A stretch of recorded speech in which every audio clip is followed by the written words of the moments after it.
தென்னங்கிளையும் தென்றல் காத்தும் கோயிலும் அடிமானே ஒன்னதனம் பாடும்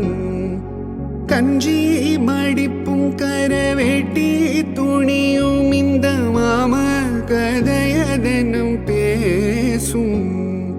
பொள்ளாச்சி சந்தையில கொண்டாந்த சேலையில சாயோ இன்னும் விட்டு போகல மன்னாரி கோயிலுக்கு முந்தான ஓரத்துல நேர்ந்து